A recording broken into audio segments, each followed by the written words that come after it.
ಸದಸ್ಯರು ಭಾಗಿಯಾಗಿದ್ದಾರೆ. ರಾಜ್ಯದ ರೈತರ ವಿಪರೀತ ಬರಗಾಲ ಬೆಳೆಹಾನಿಯಿಂದ ತತ್ತರಿಸಿ ಹೋಗಿದ್ದಾರೆ. ಸುಮಾರು 8-9 ತಿಂಗಳಿಂದ ಕೇಂದ್ರ ಸರ್ಕಾರ ಕರ್ನಾಟಕದ ಪಾಲು ಕೊಡ್ತಾ ಇಲ್ಲ. ಮುಖ್ಯಮಂತ್ರಿಗಳು ಮನವಿ ಮಾಡಿಕೊಂಡ್ರು, ನಮ್ಮ ಪಾಲು ನಮಗೆ ಕೊಡಿ ಅಂತ ಕೇಳಿದರು. ಕರ್ನಾಟಕದಲ್ಲಿ ವಿಪರೀತ ಬರ ಇದೆ, ರೈತರ ಪರಿಹಾರ ಕೊಡಿ ಅಂತ ಮನವಿ ಮಾಡಿದರು. ಕ್ಯಾರೆ ಅಂತಿಲ್ಲ. ಸುಪ್ರೀಂ ಕೋರ್ಟ್ 6 ದಿನದ ಒಳಗೆ ರಿಲೀಸ್ ಮಾಡಲು ಹೇಳಿದೆ. ಆದರೆ ರಾಜ್ಯಘಟ್ಟ ಸರ್ಕಾರ ಇನ್ನೂ ರಿಲೀಸ್ ಮಾಡಿಲ್ಲ. ಸುಪ್ರೀಂ ಕೋರ್ಟ್ ನಿರ್ದೇಶನ ಕೊಟ್ಟು 5 ದಿನ ಆದರೂ ಇನ್ನೂ ಅದರ ಬಗ್ಗೆ ಸುಳಿವಿಲ್ಲ. ಈಗಲೂ ಟಿಪ್ಪಣಿ ಬಂದರೆ ಪ್ರತಿಭಟನೆ ವಾಪಸ್ ಪಡೆಯುತ್ತೇವೆ. ಕೋರ್ಟ್ ಆದೇಶ ಮಾಡಿದ 24 ಗಂಟೆಯಲ್ಲಿ ಟಿಪ್ಪಣಿ ಮಾಡಬೇಕು. ಆ ಕೆಲಸ ಮಾಡಿಲ್ಲ. ಈ BJP ಸರ್ಕಾರ ಬರ ಪರಿಹಾರ ಹೋರಾಟ ಮಾಡಿದರೂ ಕೊಡ್ತಾರಾ ಅಂತ ಅನುಮಾನ ಮೂಡಿದೆ ಅಂತೇಳಿ ಈ ಕಿಸಾನ್ ಸಭಾದಿಂದ ಪ್ರತಿಭಟನೆ BBMP ಆವರಣದಲ್ಲಿ. ಯಾಕಂದರೆ ನಮಗೆ ಬರ ಪರಿಹಾರ ಕೊಡಿ ಅಂತೇಳಿ ರಾಜ್ಯ ಕಾಂಗ್ರೆಸ್ ಸರ್ಕಾರ ಸುಪ್ರೀಂ ಕೋರ್ಟ್ಗೆ ಒಂದು ಅಫಿಡವಿಟನ್ನು ಹಾಕಿದೆ. ಆಗ ಸುಪ್ರೀಂ ಕೋರ್ಟ್ ಕೇಂದ್ರ ಸರ್ಕಾರಕ್ಕೆ ಸೂಚನೆಯನ್ನು ಕೊಡುತ್ತೆ, 1 ವಾರದೊಳಗಾಗಿ ಬರ ಪರಿಹಾರ ಕೊಡಿ ಅಂತಂದ್ಬಿಟ್ಟು. ಬರ ಪರಿಹಾರ ಇನ್ನೂ ಕೂಡ ಬಂದಿಲ್ಲ. ಅದರ ಬಗ್ಗೆ ನೋಟಿಫಿಕೇಷನ್ ಬಂದ ತಕ್ಷಣ ನಾವು ಈ ಪ್ರತಿಭಟನೆಯನ್ನು ವಾಪಸ್ ತೆಗೆದುಕೊಳ್ತೀವಿ ಅಂತೇಳಿ BBMP ಕಚೇರಿ ಬೆಂಗಳೂರಿನಲ್ಲಿ ಕೇಂದ್ರದ ವಿರುದ್ಧ ಪರಿಹಾರ ಫೈಟ್. ನಿನ್ನೆ ಮಹಾತ್ಮ ಗಾಂಧಿ ಪ್ರತಿಮೆ ಮುಂಭಾಗದಲ್ಲೂ ಕೂಡ ಈ ಥರ ಪ್ರತಿಭಟನೆಯನ್ನು ಮಾಡಿದರು.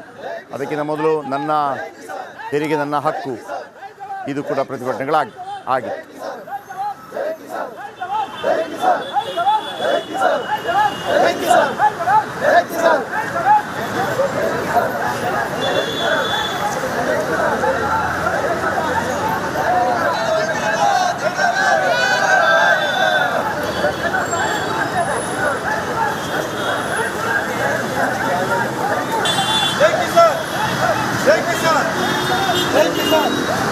जय किसान, जय किसान, जय किसान.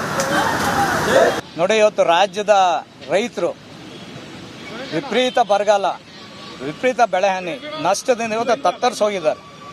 ಇವತ್ತು ಕೇಂದ್ರ BJP ಸರ್ಕಾರ ಸುಮಾರು 1 ವರ್ಷದ ಹತ್ರ ಸುಮಾರು 8-9 ತಿಂಗಳಿಂದ ಕರ್ನಾಟಕಕ್ಕೆ ಬರಬೇಕಾದಂಥ ಪಾಲನ್ನು ನಿರಾಕರಣೆ ಮಾಡ್ತಿದ್ದಾರೆ. ಅದು GST ಇರ್ಬೋದು ಅಥವಾ ನಮ್ಮ ಬೆಳೆ ಪರಿಹಾರ ಇರ್ಬೋದು. ನಮ್ಮ ರಾಜ್ಯದ ಮುಖ್ಯಮಂತ್ರಿಗಳು, ಸನ್ಮಾನ್ಯ ಮುಖ್ಯಮಂತ್ರಿಗಳು, ಎಲ್ಲ ಸಚಿವರು, ಮಾನ್ಯ ಸಚಿವರು ನಿಯೋಗ ಹೋಗಿ ದೆಹಲಿಯ ಪ್ರಧಾನಮಂತ್ರಿಗಳ ಕಚೇರಿ ಹೋಗಿ ಪ್ರಧಾನಿಗಳನ್ನ ಭೇಟಿಯಾಗಿ ನಮಗೆ ಕರ್ನಾಟಕಕ್ಕೆ ಬರಬೇಕಾದಂಥ ಪಾಲನ್ನ ವಾಪಸ್ ಕೊಡಿ. GSTಲಿ ಬೇರೆ ರಾಜ್ಯಗಳಿಗೆ 70, 65, 80% ಕೊಡ್ತಾ ಇದ್ದೀರಾ, ನಮ್ಗೆ 17% ಕೊಡ್ತಾ ಇದ್ದೀರಾ, ನಮ್ಮ ಪಾಲು ನಮ್ಗೆ ಕೊಡಿ ಅಂತ ಕೇಳಿದ್ರು. ಅದಾದ ನಂತರ ಓಕೆ, ನಮ್ಮ ಪ್ರತಿನಿಧಿ ಧ್ರುವ ನಮ್ಮೊಂದಿಗೆ ಫೋನದಲ್ಲಿದ್ದಾರೆ. ಧ್ರುವ, ನಿನ್ನೆ ಅಷ್ಟೇ ಮುಖ್ಯಮಂತ್ರಿ ಆದಿಯಾಗಿ ಪ್ರತಿಭಟನೆ ಆಯಿತು. ಆಮೇಲೆ ಆಲ್ರೆಡಿ ಸುಪ್ರೀಂ ಕೋರ್ಟ್ ಕೂಡ ಆದೇಶ ಕೊಟ್ಟಿದೆ ಕೇಂದ್ರ ಸರ್ಕಾರಕ್ಕೆ 1 ವಾರದೊಳಗಾಗಿ ಬಿಡುಗಡೆ ಮಾಡಬೇಕು ಅಂತೇಳಿ. ಈಗ ಕಿಸಾನ್ ಸಭಾ ಮಾಡ್ತಿರೋಂಥ ಪ್ರತಿಭಟನೆ ಇದು ಗಮನ ಸೆಳೆಯೋದಕ್ಕ ಅಥವಾ ನಾವು ಕೂಡ ಪ್ರತಿಭಟನೆ ಮಾಡಿದ್ದೀವಿ ಅಂತ ಹೇಳೋದಕ್ಕ?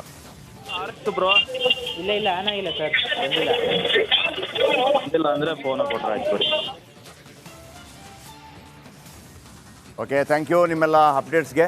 BBMP ಕಚೇರಿ ಬೆಂಗಳೂರು ಇಲ್ಲಿ ಪರಿಹಾರ ಫೈಟ್ ಕಿಸಾನ್ ಸಭಾ ಕಾಂಗ್ರೆಸ್ ನೇತೃತ್ವದಲ್ಲಿ, ಸಚಿನ್ ಮಿಗಾ ನೇತೃತ್ವದಲ್ಲಿ ಆ ಪ್ರತಿಭಟನೆ ನಡೆಯಿತು. ಈಗಲೂ ಕೂಡ ನೋಟಿಫಿಕೇಷನ್ ಬಂದರೆ ನಾವು ಪ್ರತಿಭಟನೆ ವಾಪಸ್ ತೆಗೆದುಕೊಳ್ತೀವಿ ಅಂಥೇಳಿ 1 ವಾರದ ಕಾಲಾವಕಾಶ ಕೊಟ್ಟಿದೆ ಸುಪ್ರೀಂ ಕೋರ್ಟ್ ಕೇಂದ್ರ ಸರ್ಕಾರಕ್ಕೆ. ಆದರೆ 5 ದಿನ ಕಳೆದರೂ ಕೂಡ ಕೇಂದ್ರ ಸರ್ಕಾರ ಯಾವುದೇ ರೀತಿಯಲ್ಲಿ ದುಡ್ಡು ಬಿಡುಗಡೆ ಮಾಡಿಲ್ಲ ಅನ್ನುವಂಥ ಆರೋಪ. जय किसान, जय किसान, जय किसान.